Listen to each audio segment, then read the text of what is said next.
Yeah, I'm conflicted, and it's the beginning of a new year. So I just want to say, congratulations, bro. We made it through another year. You know what I'm saying? I haven't seen you since last year.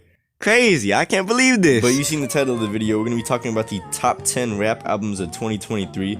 So before we get into that, though, I just want to let y'all know, I have a surprise somewhere in this video. It's going to be pretty interesting to y'all. At least I think so. So with that being said, get your cranberry juice, get your Cheerios, and let's have a relaxing, reminiscing moment of 2023.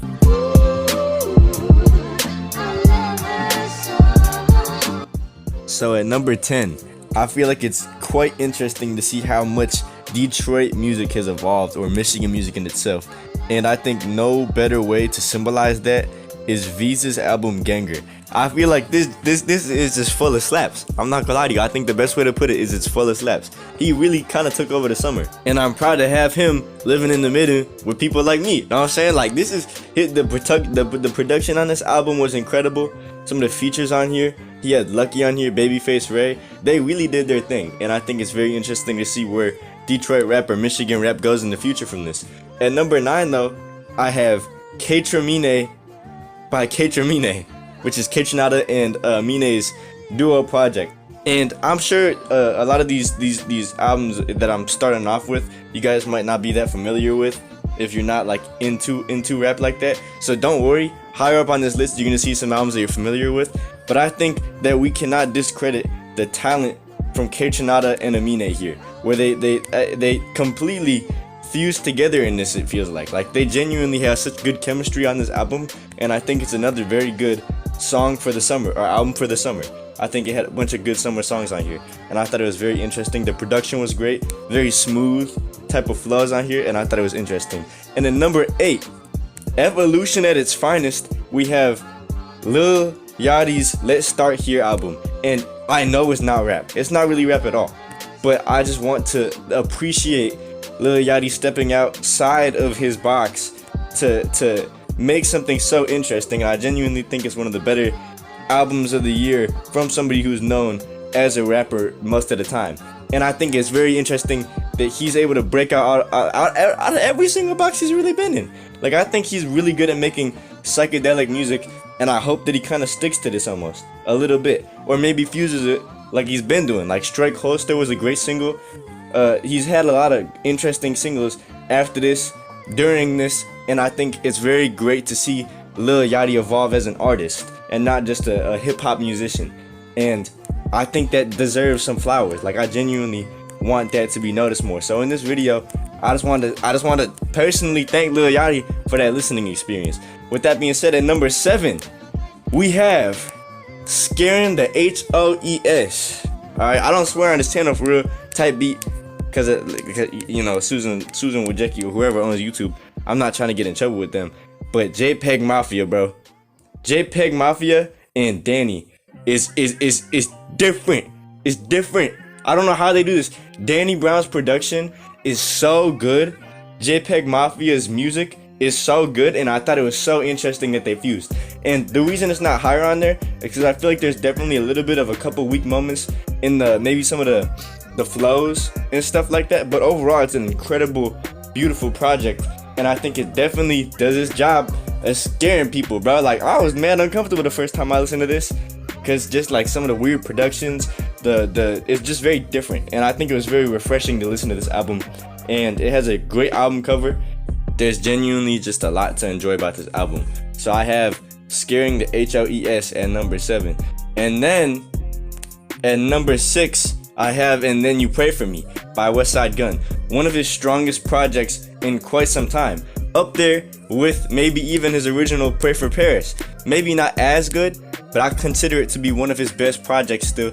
He gets on a lot of different types of beats here. He gets on more of like a drill beat here, almost, which I thought was pretty interesting. He has some really interesting music with Denzel Curry on here. He has one of my favorite performances of the year. Him and Stove God cooked on Kitchen Lights, one of the greatest songs of the year in my opinion. He has a bunch of interesting features from Conway the Machine, and he just does. I feel like Westside Gunn is so consistent that you know where you're getting with him, and to see him on these different types of beats as well as with different artists, it's incredibly interesting. I enjoyed a lot of the stuff I've seen on here. I'm not gonna lie, I think that's the best way to sum it up, is He's consistent, he does what he does best, and he's a very interesting music artist. So with that being said, at number 5 here, I have Voyeur Dire from Earl, Sweatshirt, and The Alchemist. The Alchemist, I think Sean C said it best, or it might have been Anthony Fantano who said it, but they said that The Alchemist can really bring out the highlights in a lot of these artists. We know Earl Sweatshirt raps in a lot of like the same type of style a lot of the time, so I think it's very interesting when he gets on some of these beats where The Alchemist adds a lot more flavoring to Earl Sweatshirt's already good lyrics and penmanship and delivery, and I think it just makes it an incredible album. Like I really want to see Earl Sweatshirt work with more different types of artists or producers, if you will. So, bro, if you're somehow seeing this, Earl Sweatshirt, bro, trust me, work with Nicholas Craven, because that would be crazy. I don't know if y'all know what Nicholas Craven has been doing, but he's been really making some sauce too. But with that being said, at number 4, I have Key Glock's Glockoma 2, Glockoma the second. Incredible album. The deluxe was even better because it added just, I'm like, not the fact that it was better because it's the deluxe, but it added more songs to an already incredible album. And I think we have incredible songs like Penny on here. We have songs like Dirt on here. There's just so many incredible songs on here. 2 for 1, Designer Down. All these songs on here are incredible. And I feel like he really doesn't get enough credit. Like he gets the credit he deserves. But people, I heard somebody call him a watered down Dolph. And I feel like he really stands out on these track lists, or on this track list specifically, where you could tell that he's his own, like he's genuinely such an incredible artist on his own. And I think it's very, he really did this entire album without a single feature on it, bro. And y'all really not getting it like that, bro. Like, y'all need to listen to some more Key Glock. Do me a favor, after you watch this video, bro, listen to Glockoma 2 if you haven't already. My microphone cut out because I was so passionate, and it knew it had to stop me because I would have rambled for like another 30 minutes. But at number 3, we have a very familiar face, For All the Dogs by Drake. And I know. Don't click off the video, bro. I understand that not a lot of you guys are Drake fans, or like you hate Drake, you think he's overrated and all that. But Drake kind of did his thing here. I'm not gonna lie to you. Virginia Beach, he got a Frank Ocean sample, which I feel like he did a pretty good job on. Amen had an incredible vocal performance from Tizo Touchdown, as well as Drake did his thing here. By the way, shout out Tizo Touchdown, he's been doing his thing. Calling For You was an alright song. Fear of Heights was okay. Daylight was pretty good. It definitely had some controversy. First Person Shooter, incredible album, or incredible song with J. Cole on it. It was very interesting to see J. Cole get his first number 1. Like, this album just had a decent amount of influence hits. IDGAF, bro, with Yeet.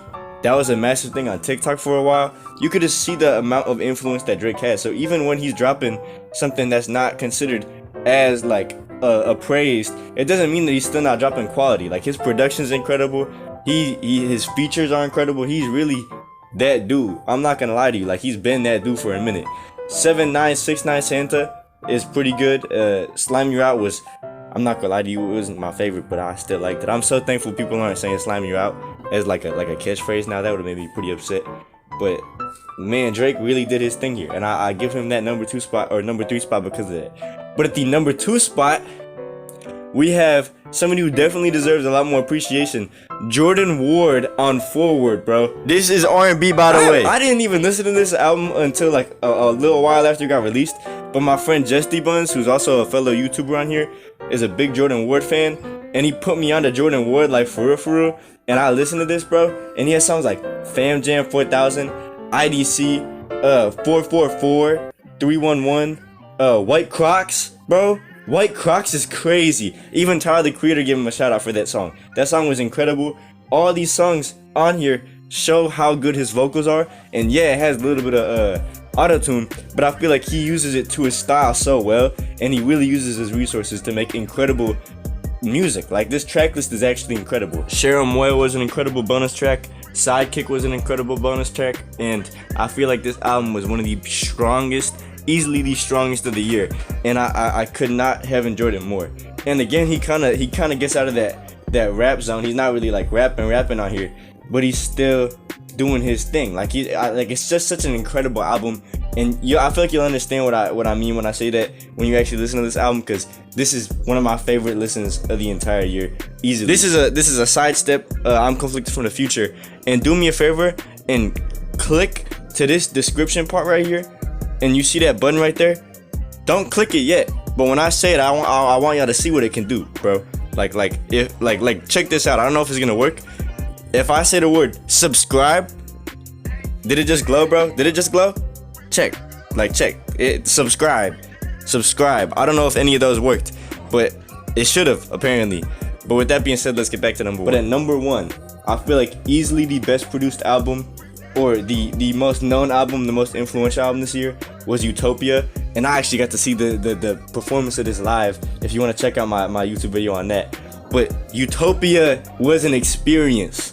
Like, I feel like the production on here was incredible. So many great features on here, from Teaser Touchdown, Playboy Cardi.